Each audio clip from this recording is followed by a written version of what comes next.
يا رجائي يا رجائي يا رجائي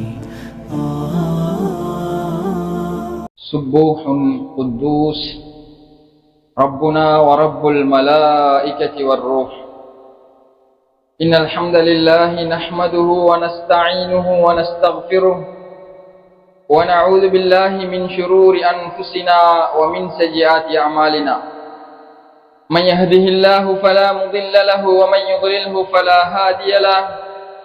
وأشهد أن لا إله إلا الله وحده لا شريك له وأن محمدا عبده ورسوله. أما بعد فإن أصدق الحديث كتاب الله وأحسن الهدي هدي محمد صلى الله عليه وسلم وشر الأمور محدثاتها وكل محدثة بدعة وكل بدعة ضلالة وكل ضلالة في النار. اللهم صل على محمد وعلى آل محمد كما صليت على إبراهيم وعلى آل إبراهيم إنك حميد مجيد. اللهم بارك على محمد وعلى آل محمد كما باركت على إبراهيم وعلى آل إبراهيم إنك حميد مجيد. أعوذ بالله السميع العليم من الشيطان الرجيم من همزه ونفخه ونفثه. بسم الله الرحمن الرحيم. قاف والقرآن المجيد. وقال الله تعالى أيضا: يا أيها الذين آمنوا اتقوا الله وقولوا قولا سديدا يصلح لكم أعمالكم ويغفر لكم ذنوبكم ومن يطع الله ورسوله فقد فاز فوزا عظيما. சர்வ புகழும் புகழ்ச்சியும் எல்லாம் வல்ல அல்லாஹ் ஒருவனுக்கே சொந்தமானது. அந்த அல்லாஹுடைய சாந்தியும் சமாதானமும் சலவாத்தும் சலாமும் அருளும் அபிவிருத்தியும் மனிதர்களை நேர்வழிப்படுத்துவதற்காக அனுப்பப்பட்ட ஒவ்வொரு இறை தூதர்கள் மீதும், அந்த வரிசையிலே தூதுத்துவ பணியை நிறைவு செய்ய வந்த முஹம்மது முஸ்தபா ஸல்லல்லாஹு அலைஹி வஸல்லம் அன்னவர்கள் மீதும், அவர்களுடைய வாழ்க்கை வழிமுறைகளை தங்களுடைய வாழ்க்கையிலே தங்களுடைய உயிர்களையும் உடல்களையும் தியாகம் செய்து பின்பற்றி மரணித்துவிட்ட ஈமான் கொள்வதில் முந்திக் கொண்ட உறவுகளான சஹாபாக்கள், தாபிஊன்கள், தபஉ தாபிஈன்கள், அல்லாஹுடைய இந்த தீனிற்கு பணி செய்த இமாம்கள், அதே போன்று மறுமை நாள் வரைக்கும் இந்த சத்திய தீனிலே பயணிக்கக்கூடிய ஒவ்வொரு முஸ்லிமான ஆணின் மீதும் பெண்ணின் மீதும் என்றென்றும் நிறைவாகவே உண்டாகட்டுமாக. ஒரு ஜும்மாவுடைய கடமையை நிறைவேற்றுவதற்காக இந்த இடத்திலே நாங்கள் எல்லாம் ஒன்று கூடி இருக்கின்றோம். நான் உங்கள் மத்தியிலே இறுதியாக ஓதி காட்டிய அந்த அல் குர்ஆனிய வசனங்களிலே அல்லாஹ் சொல்லுகின்றான்: யா அய்யுஹல்லதீன ஆமனுத்தகுல்லாஹ், ஈமான் கொண்ட விசுவாசிகளே, அல்லாஹுவை நீங்கள் அஞ்சிக் கொள்ளுங்கள்.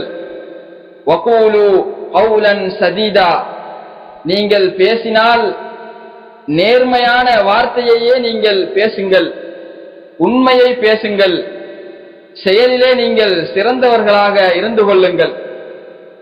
யுஸ்லிஹ் லக்கும் அமாலக்கும், நீங்கள் நேர்மையாக நடக்கின்ற போது அல்லாஹ் உங்களுக்கு தரக்கூடிய பிரதிபலன் என்ன தெரியுமா? உங்களுடைய செயல்களை சீர்படுத்துவான். வயக்ஃபிர் லக்கும் துனூபக்கும், உங்களுடைய பாவங்களை போக்கி விடுவான். ومن يطع الله ورسوله فقد فاز فوزا عظيما, அல்லாஹ்வுக்கும் அவனுடைய திருத்தூதருக்கும் யாரெல்லாம் கட்டுப்பட்டு நடக்கின்றார்களோ, தங்களுடைய கட்டுப்பாட்டிலே உண்மையானவர்களாகவும் நேர்மையானவர்களாகவும் இருக்கின்றார்களோ, அவர்கள் மகத்தான வெற்றி அடைந்து விட்டார்கள் என்று அந்த வசனத்திலே அல்லாஹ் விசுவாசம் கொண்டவர்களுக்கு உபதேசம் செய்கின்றான். கண்ணியமான முஸ்லிம்களே, இஸ்லாத்திற்குள் நுழைந்தவர்களே, அதே போன்று புதிதாக இந்த சத்தியத்தை ஏற்று ஜமாஅத்துல் முஸ்லிமீன் என்ற கூட்டமைப்பிற்குள் வந்தவர்களே, அதே போன்று இந்த இஸ்லாத்தை ஏற்பதற்காக இந்த இடத்திலே ஒன்று கூடியிருக்கக்கூடிய கண்ணியமான விருந்தாளிகளே, நான் உங்கள் முன்னிலையிலே சொல்லக்கூடிய சில விஷயங்களை நீங்கள் நன்றாக காது தாழ்த்தி கேளுங்கள். உங்களுடைய வாழ்க்கையிலே நீங்கள் கேட்காத சில விடயங்களை இந்த சந்தர்ப்பத்திலே கேட்பீர்கள். இஸ்லாம் என்றால் என்ன, ஈமான் என்றால் என்ன, கூட்டமைப்பு என்றால் என்ன, ஜமாஅத்துல் முஸ்லிமீன் என்றால் என்ன என்கின்ற சில விஷயங்களை, நபிகளாருடைய வாயிலிருந்து வந்த அந்த அற்புதங்களை இந்த இடத்திலே நீங்கள் செவிமடுக்க இருக்கின்றீர்கள். எனவே கண்ணியமானவர்களே, விருந்தாளிகளே, இந்த ஹுத்பாவை நீங்கள் மிகவும் நன்றாக நிதானமாக கேட்டு இதன் மூலமாக நீங்கள் பயனடைந்து உங்களுடைய மறுமையின் வெற்றியை உறுதி செய்வது உங்களுடைய கரங்களிலே இருக்கின்றது. உலகத்திலே மனிதர்கள் அனைவரும் விரும்பக்கூடிய ஒன்றுதான் ஒற்றுமையும் நிம்மதியும். எந்த மனிதனும் இந்த ஒற்றுமையையும் நிம்மதியையும் விரும்பாதவன் இருக்கவே முடியாது. அனைவரும் அதனை விரும்புவார்கள். அதே போன்று இந்த ஒற்றுமையின் பால் வருவதையும் அதிகமான மனிதர்கள் செயல்படுத்துவதற்கு கஷ்டப்படக்கூடியவர்களாக இருக்கின்றார்கள். எதனை அவர்கள் விரும்புகின்றார்களோ உள்ளத்தால், எதனை அவர்கள் நாடுகின்றார்களோ அவர்களுடைய உள்ளத்தால், அதனை நிலைநாட்டுவதிலே மிகவும் சிரமமான ஒரு நிலை இருக்குமாக இருந்தால் அது இந்த ஒற்றுமை என்பதை நாங்கள் இந்த இடத்திலே முதற்கண் விளங்க கடமைப்பட்டிருக்கின்றோம். பள்ளியிலிருந்து அரசியல் மேடைகள் வரைக்கும், அதே போன்று மதரசாக்களிலிருந்து மிம்பர் மேடைகள் வரைக்கும் வஅதஸிமு பிஹப்லில்லாஹி ஜமீஆ என்ற அந்த அல் குர்ஆனுடைய திருமறையின் வாசகங்கள் மொழியப்படுகின்றன, பேசப்படுகின்றன. ஆனால் அந்த பேச்சிலே, அந்த மொழிச்சலிலே இந்த சமூகத்தவர்கள் உறுதியானவர்களாக, நேர்மையானவர்களாக இருக்கின்றார்களா என்று பார்த்தால் இல்லை. இவற்றை முழங்கக்கூடிய அந்த அரசியல்வாதிகள் அவர்கள் பிளவுபட்டு கிடக்கின்றார்கள். அதே போன்று ஆன்மீக உரைகளை மக்களுக்கு தெளிவுபடுத்துகின்றோம் என்று மிம்பர் மேடைகளிலே முழங்கக்கூடிய ஆளுங்கள், அறிஞர்கள் கூட இந்த சமுதாயத்தை ஒற்றுமைப்படுத்துவதில் கரிசனை செலுத்தாமல் அவர்களுடைய மனோ இச்சைகளை முன்னிறுத்தி மென்மேலும் அவர்கள் பிரிவினையின் பக்கம் அழைக்கக்கூடிய ஒரு சந்தர்ப்பத்திலே, ஒரு காலத்திலே நாங்கள் எல்லாம் இருந்து கொண்டிருக்கின்றோம். இதனை யாரும் மறுக்க முடியாது. ஆனால் அல்லாஹ் ரப்புல் ஆலமீன் நீங்கள் அனைவருமாக சேர்ந்து அல்லாஹ்வுடைய கயிற்றை பற்றி பிடித்து முஸ்லிம்களாக ஒற்றுமைப்பட்டு விடுங்கள் என்று சொல்லுகின்றான். வஅதஸிமு பிஹப்லில்லாஹி ஜமீஆ, அனைவரும் சேர்ந்து ஹப்லுல்லாஹ் என்கின்ற அல்லாஹ்வுடைய இந்த தீனை, அல்லாஹ்வால் எங்களுக்கு தரப்பட்டிருக்கக்கூடிய இந்த குர்ஆனை, இந்த சுன்னாவின் பால் நாங்கள் செவிசாய்த்து முழுமையாக அல்லாஹ்வுக்கும் திருத்தூதருக்கும் கட்டுப்பட்டு நடக்க வேண்டும் என்பதை அதிலே எங்களுக்கு அல்லாஹ் உபதேசமாக, குறிப்பாக விசுவாசிகளை பார்த்து சொல்லுகின்றார். ஆனால் இந்த வார்த்தையிலே, இந்த வஹீயிலே பலர் உடன்பட்டிருந்தாலும், அதனை அவர்கள் தங்களுடைய வாயுகளால் மொழிந்தாலும், நாவுகளால் மக்களுக்கு எடுத்து சொன்னாலும், அதிலே அவர்கள் நேர்மையானவர்களாக இருக்கின்றார்களா என்று பார்த்தால் இல்லவே இல்லை. எதனை நாங்கள் மொழிகின்றோமோ அதனை எங்களுடைய செயலிலே நாங்கள் கொண்டு வந்தால் மாத்திரமே அந்த வார்த்தைக்கு ஒரு அர்த்தம் இருக்கின்றது. நான் பொய் சொல்லக்கூடாது பாவம் என்று சொல்லிக்கொண்டு பொய் சொல்லித்திருந்தால், நான் பொய் சொல்லக்கூடாது என்று சொல்கின்ற அந்த வார்த்தையிலே எந்த பிரயோசனமும் கிடையாது. மதுபானம் அருந்தக்கூடாது என்று சொல்லிக்கொண்டு நான் மதுபானத்தை அருந்தினால் என்னிலே நேர்மை இல்லை. இது இலகுவாக விளங்கக்கூடிய ஒரு அமைப்பு. இதே போன்றுதான் அல்லாஹ்வுடைய கயிற்றை பற்றி பிடித்து அனைவரும் ஒற்றுமைப்பட வேண்டும் என்று எல்லோரும் சொல்கின்றார்கள். ஆனால் அந்த வார்த்தையிலே யாராவது நேர்மையானவர்களாக இருக்கின்றார்களா என்று பார்த்தால் இல்லை. அனைவரும் பிரிந்து பல பிரிவுகளாக ஆகி கிடக்கின்றார்கள்.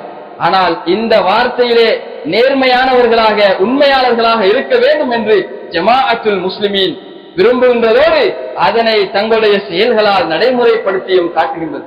இந்த சத்தியத்திற்குள்ளே நுழைந்திருக்கக்கூடிய ஒவ்வொரு உறுப்பினரும் இந்த வார்த்தையிலே உறுதியாக இருக்கின்றார்கள். ஆனால் சில போது ஷைத்தானுடைய தூண்டுதலின் காரணத்தினால் அவர்கள் கூட அந்த வார்த்தையிலிருந்து நேர்மையற்ற தன்மைக்கு மாறக்கூடிய ஒரு நிலைமை இருக்கின்றது. அல்லாஹ் அந்த நிலைமையிலிருந்து ஒவ்வொரு முஸ்லிமையும் பாதுகாக்க வேண்டும். எனவே கண்ணியமான சகோதரர்களே, ஜமாஅத்துல் முஸ்லிமீன் இருக்கின்றது. இதுதான் இந்த உலகத்திலே சத்தியத்தை சொல்லக்கூடிய ஒரு அடிப்படையோடு பயணிக்கக்கூடிய ஒரு சத்திய கூட்டம். இதை நபி ஸல்லல்லாஹு அலைஹி வஸல்லம் அவர்கள் மிக தெளிவாக எங்களுக்கு வரைவிலக்கணப்படுத்தினார்கள். அல்லாஹ்வுடைய தூதர் ஸல்லல்லாஹு அலைஹி வஸல்லம் அவர்கள் எந்த மார்க்கத்தை கொண்டு வந்து பிரச்சாரம் செய்தார்களோ அந்த மார்க்கத்திற்கு, அந்த கூட்டத்திற்கு தான் ஜமாஅத்துல் முஸ்லிமீன் என்று சொல்லப்படும். நபி ஸல்லல்லாஹு அலைஹி வஸல்லம் அவர்கள் ஏகத்துவத்தின் பால், லா இலாஹ இல்லல்லாஹ் முஹம்மதுன் ரசூலுல்லாஹ் என்கின்ற அந்த ஒற்றை கோஷத்தின் பால், தௌஹீதின் பால் அந்த நேரத்திலே இருந்த மக்களை எல்லாம் அழைத்தார்கள். அந்த நேரத்திலே அல்லாஹ்வை ரப்பாக ஏற்று நபி ஸல்லல்லாஹு அலைஹி வஸல்லம் அவர்களை தூதராக ஏற்றுக்கொண்டவர்கள் நபிகளாருடைய தலைமைத்துவத்திற்கு கீழால் ஒற்றுமைப்பட்டார்கள். இதைத்தான் அல்லாஹ் சொல்லுகின்றான், இயற்கையான அந்த மார்க்கத்தின் பக்கம் நீங்கள் திரும்பி விடுங்கள். ஃபித்ரத்தல்லாஹ் அல்லதி ஃபதரன்னாஸ அலைஹா. விசுவாசிகளே, அல்லாஹ்வுடைய இயற்கை மார்க்கத்தின்பால் நீங்கள் திரும்பி விடுங்கள், அதையே நீங்கள் பற்றி பிடித்துக் கொள்ளுங்கள். ஃபதரன்னாஸ அலைஹா. அந்த இயற்கை மார்க்கத்தில் தான் அல்லாஹ் மனிதர்களை உருவாக்கினார். எப்படி? முதல் மனிதர் ஆதம் அலைஹிஸ்ஸலாம் அவர்கள் படைக்கப்பட்டதன் பின்னால் அவர்களுடைய பிச்சலங்கள் படைக்கப்படுகின்றார்கள், உருவாக்கப்படுகின்றார்கள், சந்ததிகள் பெருகுகின்றன. அவர்களுக்கு இருக்கக்கூடிய ஒரே ஒரு ரப்பாக அல்லாஹ் மட்டும்தான் இருந்தார். அதன் பிறகுதான் அவர்கள் பிரிந்து பல ரப்புகளை ஏற்படுத்திக் கொண்டார்கள். அல்லாஹ் அல்லாத இணை தெய்வங்களை அவர்கள் ஏற்படுத்தினார்கள். அந்த நேரத்திலே முழு மனித சமுதாயமும் ஒரே ஒரு கூட்டமைப்பாக, ஒரே ஒரு தலைமைத்துவத்திற்கு கீழால் ஒரே இலாஹை ரப்பாக ஏற்றிருந்தார்கள். இதுதான் மனித படைப்பினுடைய ஆரம்பம். சூரத்துல் பக்கராவில் நீங்கள் எடுத்து பார்க்கலாம். கான நாசு உம்மத்தன் வாஹிதா. மக்கள் எல்லாம் ஆரம்பத்திலே ஒரே ஒரு கூட்டமைப்பாகத்தான் இருந்தார்கள், ஒரே ஒரு உம்மத்தாகத்தான் இருந்தார்கள். அவர்களுக்கு மத்தியிலே பிளவுகள் இருக்கவில்லை, அவர்களுக்கு மத்தியிலே இணை வைப்பு இருக்கவில்லை. ஒரே ஒரு ரப்பைத்தான் ரப்பாக அவர்கள் ஏற்றுக்கொண்டார்கள். ஆனால் அதன் பிறகு ஷைத்தான் ஒரு சபதம் விட்டானே, உன்னுடைய அடியார்களை நான் வழிகெடுப்பேன் என்று. அந்த சபதத்தை நிறைவேற்றுவதற்கு பலவீனமான மனிதர்களை பயன்படுத்திக் கொண்டு அதிகமானவர்களை வழிகேட்டிலே ஷைத்தான் கொண்டு சேர்த்தான்.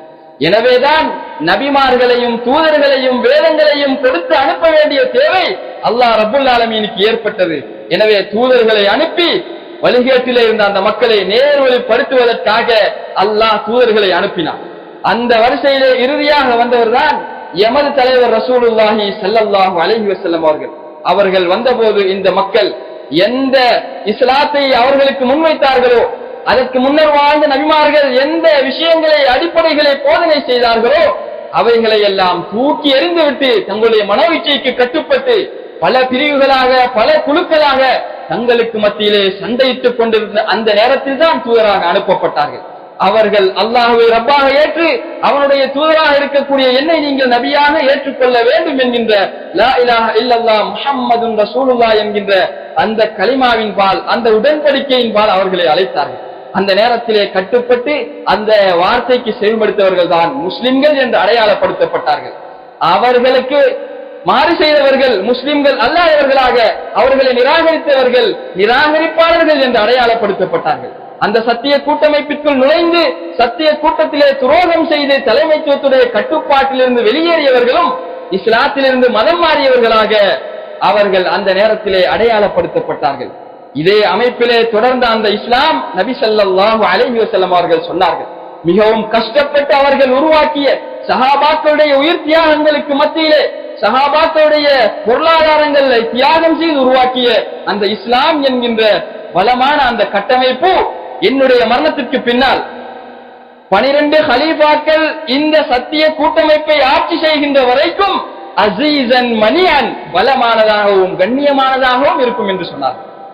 அதன் பிறகு மெல்ல மெல்ல பலவீனங்கள் ஏற்படும். ஒரு காலம் வரும், அந்த நேரத்திலே என்னுடைய இந்த உம்மத் இருக்கின்றார்களே, அபூதாவுதிலே வரக்கூடிய சஹீஹான ஹதீஸ், யூதர்கள் எப்படி அவர்களுக்கு கொடுக்கப்பட்ட அந்த இஸ்லாத்தை பாழாக்கி 71 மார்க்கங்களாக பிரிந்து 70 கூட்டத்தினர் நரகம் சென்றார்களோ, அதிலே ஒரு கூட்டம் சோனம் நுழைவார்கள் யூதர்களிலே. அதே போன்று கிறிஸ்தவர்கள் அவர்களுக்கு கொடுக்கப்பட்ட இந்த தீனை பால்படுத்தி 72 மார்க்கங்களாக அதனை பிரித்து 71 கூட்டத்தினர் நரகம் நுழைந்தார்களே, அதே போன்று இன்னஹாதிஹில் மில்லா, உங்கள் மத்தியிலே உருவாக்கி இருக்கக்கூடிய, உயிர்ப்பித்திருக்கக்கூடிய இந்த தீனுல் இஸ்லாம் இருக்கின்றதே, இது 73 மார்க்கங்களாக கூட்டமைப்புகளாக பிளவுபடும் என்று சொன்னார்கள். கூட்டங்களாக பிரிவுகளாக இது ஆகும் என்று சொன்னார்கள்.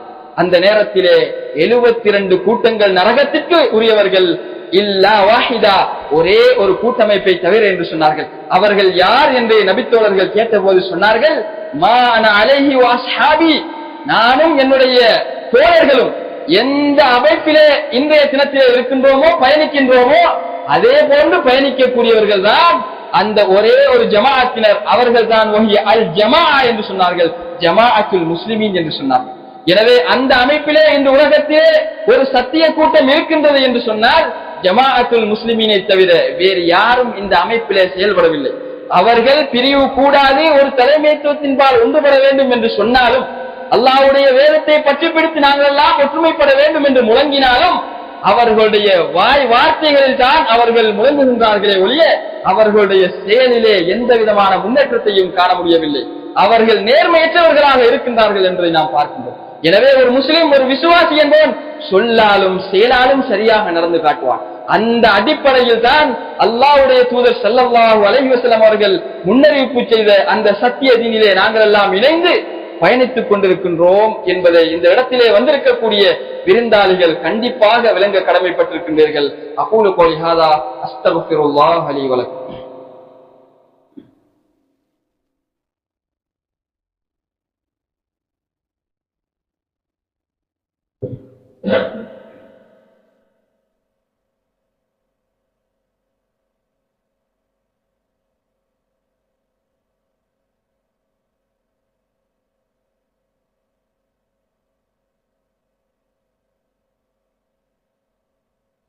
إن الحمد لله نحمده ونستعينه ونعوذ بالله من شرور أنفسنا وسيئات أعمالنا من يهده الله فلا مضل له ومن يضلله فلا هادي له وأشهد أن لا إله إلا الله وحده لا شريك له وأن محمدا عبده ورسوله.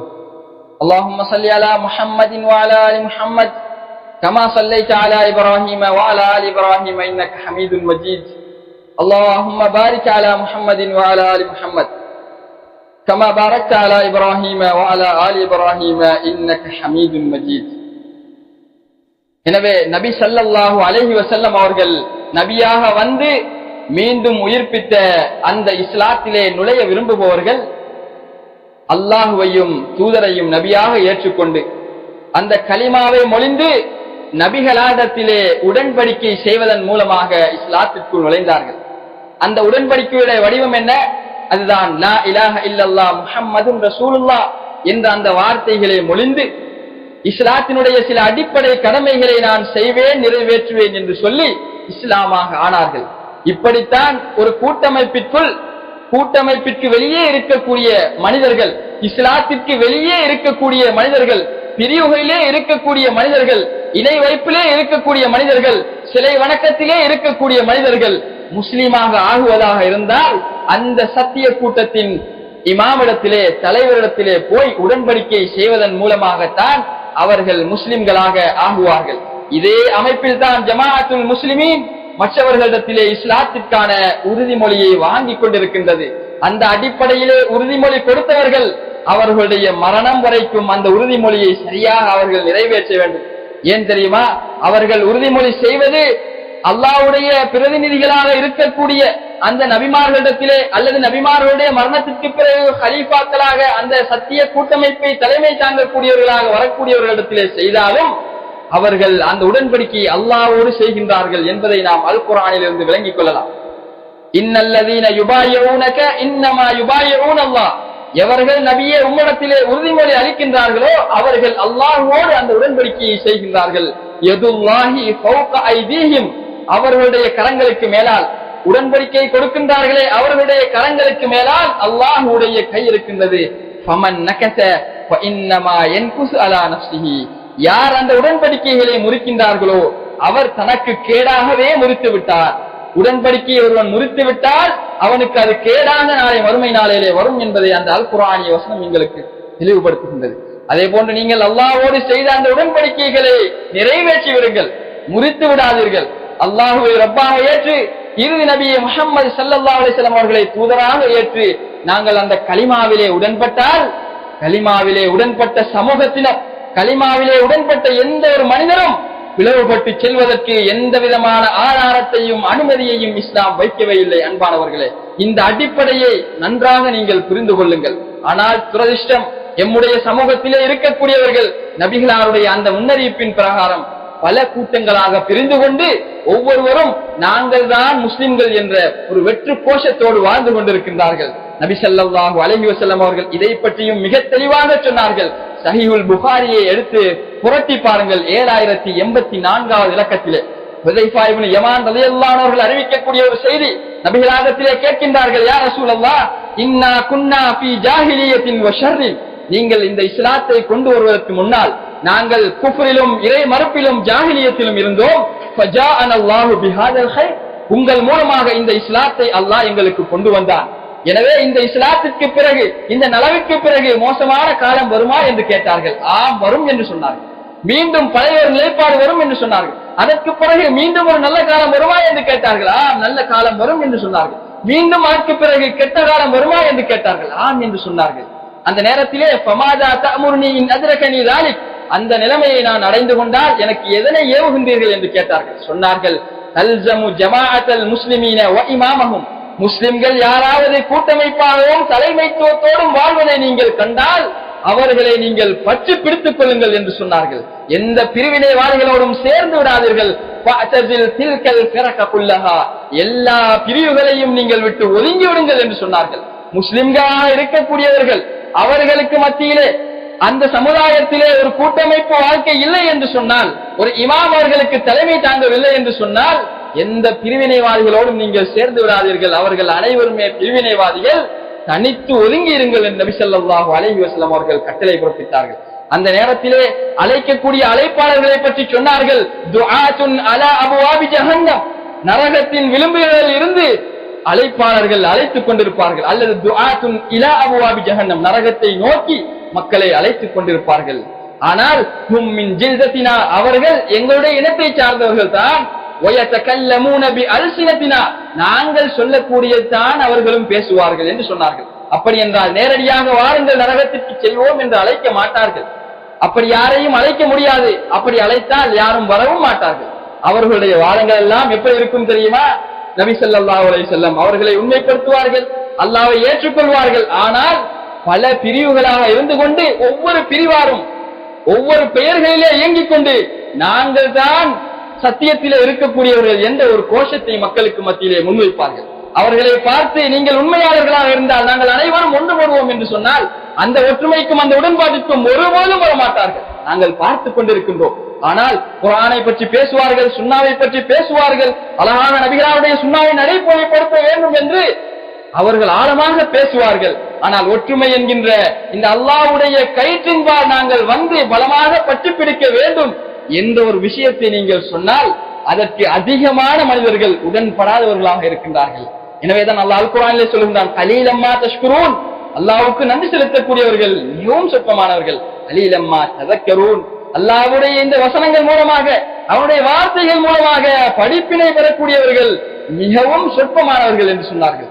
எனவே நாங்கள் அனைவரும் பிரிவுகள் நிறைந்த பல பிளவுகளுக்கு மத்தியிலே வாழ்ந்து கொண்டிருக்கின்றோம் என்பதில் எல்லின் முனையளவும் சந்தேகம் இல்லை. நபிகளார் சொன்ன அந்த அவர்களுடைய வாக்குகள் நிறைவேறிக் கொண்டிருக்கின்றன. ஒவ்வொரு பிரிவாரும் ஒவ்வொரு பெயரிலே இயங்கிக் கொண்டிருக்கின்றார்கள். இயங்கிக் கொண்டு இந்த மார்க்கத்தை மாசுபடுத்தி தங்களுக்கு மத்தியிலே பல பிரிவுகளை ஏற்படுத்தி தங்களுடைய இந்த காரியத்திலே பிளவுபட்டுக் கொண்டு குல்லு ஹிஸ்பின் பிமா லதைஹிம் ஃபரிஹூன். அல்லாஹ் அல் குர்ஆனிலே சொல்லுகின்றான், ஒவ்வொரு பிரிவினரும் அவர்களுடைய அந்த பிளவை வைத்து அவர்களுடைய அந்த பிரிவின் மூலமாக நாங்கள் தான் சத்தியத்திலே இருக்கக்கூடியவர்கள், நல்லவர்கள் என்று சந்தோஷப்பட்டுக் கொண்டிருக்கின்றார்கள். எந்த பிரிவினைவாதியாவது பிரிவிலே இருக்கக்கூடியவர்களாவது நாங்கள் பிரிவிலே இருக்கின்றோம் என்று கவலைப்பட்டவர்கள் உண்டா? இல்லை. ஒவ்வொரு பிரிவையும் எடுத்துக்கொள்ளுங்கள். தௌஹீத் என்ற ஒரு பெயரிலே ஒரு பிரிவு இருக்கின்றது, தப்லீக் என்ற பெயரிலே ஒரு பிரிவு இருக்கின்றது, இஹ்வானுல் முஸ்லிமீன் என்ற பெயரிலே ஒரு பிரிவு இருக்கின்றது, ஜமாஅத் இஸ்லாமி என்ற பெயரிலே ஒரு பிரிவு இருக்கின்றது. இப்படி ஏராளமான பிரிவுகள் மலிந்து கிடக்கக்கூடிய இந்த காலகட்டத்திலே அவர்கள் அனைவரும் தங்களுடைய அந்த பிரிவுக்கு ஒரு பெயரை வைத்துக் கொண்டு நாங்கள் தான் சத்தியவாதிகள் என்று மக்களை நோக்கி அழைப்பு விடுத்துக் கொண்டிருக்கின்றார்கள். ஒமன் அஜாபஹும் இலைஹா, யார் யாரெல்லாம் அவர்களுக்கு அந்த பதிலளிக்கின்றார்களோ கதபூ பிஹா, அவர்களை நரகத்திலே தூக்கி எறிந்து விடுவார்கள் நபியுல்லாஹி ஸல்லல்லாஹு அலைஹி வஸல்லம் அவர்கள் எச்சரித்தார்கள். அந்த நேரத்திலே நான் என்ன செய்ய என்று அந்த நபித்தோழர் கேட்டபோது சொன்னார்கள், முஸ்லிம்கள் கூட்டமைப்பாக ஒரு இமாமுக்கு கீழ் முழு உலகத்திலும் வாழக்கூடிய ஒரு நிலைமை இருக்குமாக இருந்தால் அந்த முஸ்லிம்களுடைய கூட்டமைப்பையும் அந்த தலைமைத்துவத்தையும் நீ பற்றி பிடித்துக் கொள் என்று மிக தெளிவாக நபி ஸல்லல்லாஹு அலைஹி வஸல்லம் அவர்கள் உபதேசம் செய்தார்கள். அந்த அடிப்படையில் தான் இந்த ஜமாஅத்துல் முஸ்லிமீன் மீண்டும் உயிர்ப்பிக்கப்பட்டு ஒற்றுமையின் பால் உலகத்திலே இருக்கக்கூடிய முழு மக்களையும் நாங்கள் அழைத்துக் கொண்டிருக்கின்றோம். ஆனால் இந்த ஒற்றுமைக்கான இந்த குரலை செவியேற்பதற்கு அதிகமானவர்கள் பின்வாங்குகின்றார்கள், தயங்குகின்றார்கள், வாய் வார்த்தைகளால் பேசுகின்றார்கள், செயல்களிலே அவர்கள் உண்மையாளர்களாக இல்லை. எனவேதான் அல்லாஹ் சொல்லுகின்றான், அல்லாஹ்வை அஞ்சிக் கொள்ளுங்கள், வகூலு கௌலன் சதீதா, வார்த்தையால் நேர்மையான வார்த்தைகளை நீங்கள் பேசுங்கள். அப்படி என்றால் நேர்மையான வார்த்தை வர வேண்டுமாக இருந்தால் செயல் சரியானதாக, உண்மையானதாக, நேர்மையானதாக இருக்க வேண்டும். அப்படி இருந்தால்தான் யுஸ்லிஹ் லக்கும் மா மாலக்கும், உங்களுடைய செயல்களை எல்லாம் அல்லாஹ் சீராக்கி தருவான். வயக்ஃபிர் லக்கும் துனூபக்கும், உங்கள் பாவக்கரைகளை உங்களுக்கு அல்லாஹ் போக்குவான். ஆனால் பாருங்கள், அல்லாஹ்வுடைய இந்த வசனங்களுக்கு மாற்றம் செய்து கொண்டு அல்லாஹ்வுடைய இந்த கட்டளைகளை தங்களுடைய முதுகுகளுக்கு பின்னால் தூக்கி எறிந்து வாழக்கூடிய இந்த சமுதாயத்தினுடைய நிலைமையை பாருங்கள். இவர்களை வழிநடத்தக்கூடிய ஒரு தலைமைத்துவம் இல்லாமல் எந்த அளவு இவர்கள் தள்ளாடி கொண்டிருக்கின்றார்கள். யகூதிகளாலும் நஸ்ரானிகளாலும் இவர்கள் நசுக்கப்பட்டுக் கொண்டிருக்கின்றார்களே.